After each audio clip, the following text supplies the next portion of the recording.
Malaria is a serious health concern. It affects millions worldwide. This disease has been a persistent threat for centuries, causing immense suffering and loss of life. Despite significant advancements in medical science, malaria continues to be a formidable challenge, particularly in regions with limited access to healthcare.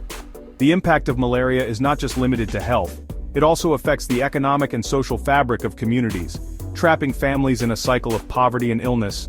This life-threatening disease is caused by a parasite. The parasite is transmitted to humans through the bites of infected mosquitoes. Once inside the human body, the parasite multiplies in the liver before infecting red blood cells, leading to severe symptoms such as fever, chills, and anemia. The parasite is called Plasmodium. There are several species of Plasmodium, but the most deadly is Plasmodium falciparum. This species is responsible for the majority of malaria-related deaths worldwide. It spreads through the bites of infected mosquitoes. These mosquitoes are most active during dusk and dawn, making it crucial for people in affected areas to take preventive measures during these times. These mosquitoes are Anopheles mosquitoes. They thrive in warm, humid environments, which is why malaria is prevalent in tropical and subtropical regions. Malaria is a global issue. It affects people in over 90 countries, with the highest burden in sub-Saharan Africa. However, regions in South Asia, Latin America, and even parts of the Middle East are also significantly impacted. It impacts many countries, especially those with tropical and subtropical climates. The environmental conditions in these areas provide ideal breeding grounds for mosquitoes, making it difficult to control the spread of the disease. The World Health Organization estimates that nearly half of the world's population is at risk of malaria. This staggering statistic underscores the urgent need for comprehensive strategies to combat the disease. Every year there are hundreds of millions of malaria cases. The sheer number of cases puts immense pressure on healthcare systems, particularly in low-income countries where resources are already stretched thin. Sadly, hundreds of thousands of people die from it. The majority of these deaths occur in children under the age of 5, making malaria one of the leading causes of child mortality in affected regions. Children under 5 are most vulnerable. Their developing immune systems make them less able to fight off the infection, leading to severe complications and often death if not treated promptly. The fight against malaria requires a global effort. International organizations, governments, and local communities must work together to implement effective prevention and treatment strategies.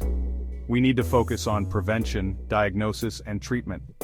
Using insecticide-treated mosquito nets, indoor residual spraying, and prompt medical care can significantly reduce the incidence of malaria. This will help reduce the burden of this disease. Education and awareness campaigns are also crucial in teaching communities how to protect themselves from mosquito bites and recognize the symptoms of malaria early. It will also save countless lives. By working together and investing in research and healthcare infrastructure, we can move closer to a world free of malaria.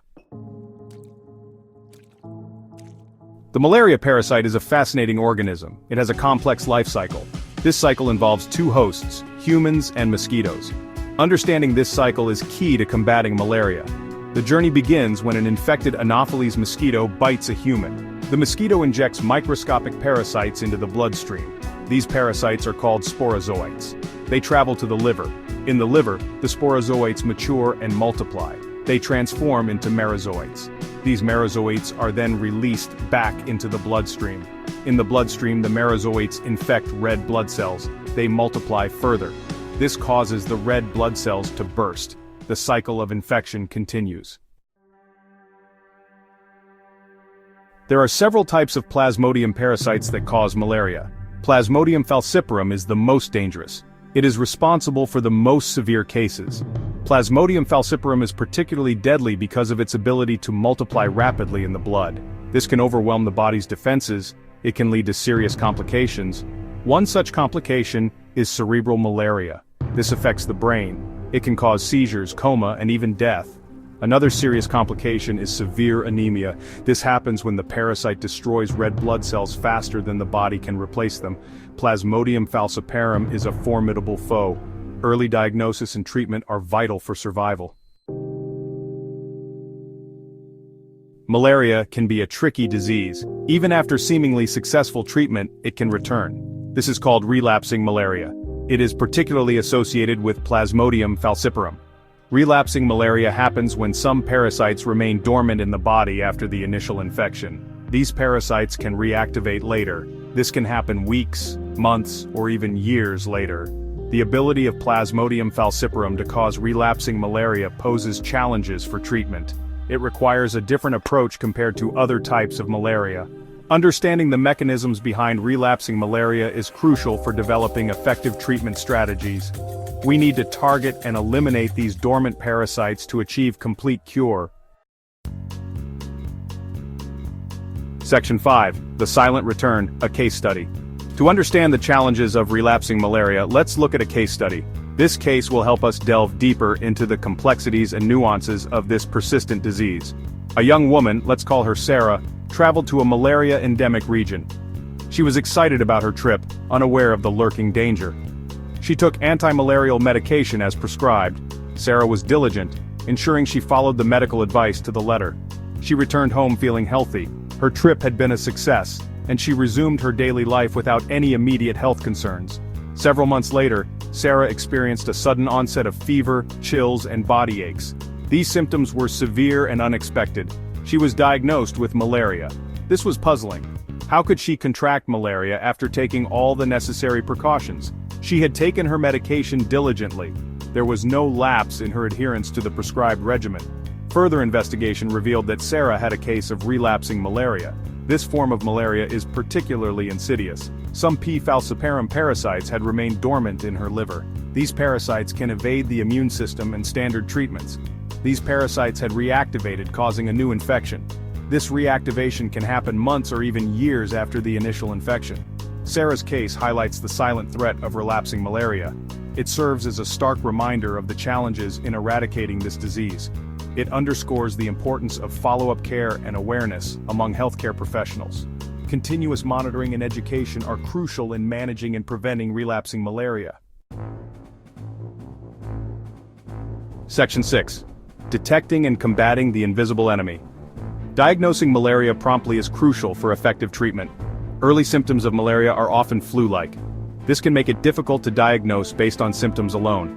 Microscopic examination of blood smears remains the gold standard for malaria diagnosis. This involves identifying the parasite under a microscope. Rapid diagnostic tests, or RDTs, are also available. These tests detect specific antigens produced by the malaria parasite. They provide results within minutes. Once diagnosed, treatment should begin immediately. The choice of anti-malarial medication depends on the type of malaria, its severity, and the patient's medical history. Section 7. Shielding ourselves, strategies for prevention. Preventing malaria is always better than treating it. There are several effective strategies to protect ourselves from this disease.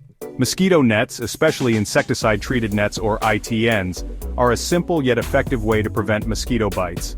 Sleeping under an ITN significantly reduces the risk of malaria transmission. Indoor residual spraying, or IRS, is another important prevention method. It involves spraying insecticides on the walls and ceilings of homes. This kills mosquitoes resting indoors. Personal protection measures are also essential. Using insect repellents, wearing long-sleeve clothing, and avoiding outdoor activities during peak mosquito biting hours can significantly reduce the risk of bites. Section 8. Malaria on American soil, a wake-up call. While malaria is typically associated with tropical regions, it's important to remember that it can occur anywhere in the world, including the United States. The perception that malaria is only a problem for far-off, exotic places is a dangerous misconception. In reality, the disease knows no borders and can affect anyone, anywhere. This is why understanding the global nature of malaria is crucial for effective prevention and control. In recent years, there have been reports of locally acquired malaria cases in the U.S.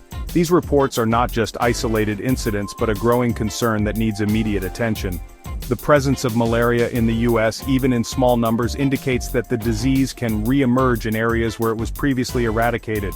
This resurgence is a stark reminder of the persistent threat malaria poses. These cases are a reminder that malaria can still pose a threat even in developed countries. The infrastructure and healthcare systems in developed nations might be robust, but they are not immune to the challenges posed by infectious diseases like malaria. The presence of malaria in these regions underscores the need for constant vigilance and preparedness. The mosquitoes that transmit malaria are present in the U.S. These mosquitoes, primarily of the Anopheles species, are capable of carrying and spreading the malaria parasite.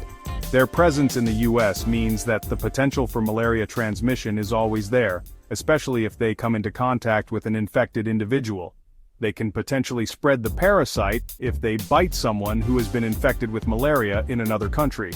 International travel plays a significant role in the spread of malaria. Travelers returning from malaria-endemic regions can unknowingly bring the parasite back with them, creating a risk for local transmission. This makes it essential for travelers to take preventive measures and for local health authorities to monitor and manage potential cases. These cases highlight the importance of continued vigilance, mosquito control efforts, and public health awareness campaigns. Public health initiatives must focus on educating the community about the risks of malaria, promoting preventive measures, and ensuring that mosquito control programs are effectively implemented. Only through a combined effort can we hope to keep malaria at bay and protect public health. Section 9. The fight continues. Knowledge and action as our weapons. Malaria remains a significant global health challenge, but with continued research, prevention efforts, and access to effective treatment, we can make a difference. Understanding the complexities of the malaria parasite, particularly Plasmodium falciparum, is vital for developing targeted interventions.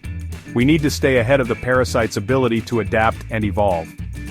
Raising awareness about malaria, its transmission and prevention strategies is crucial for empowering individuals and communities to protect themselves.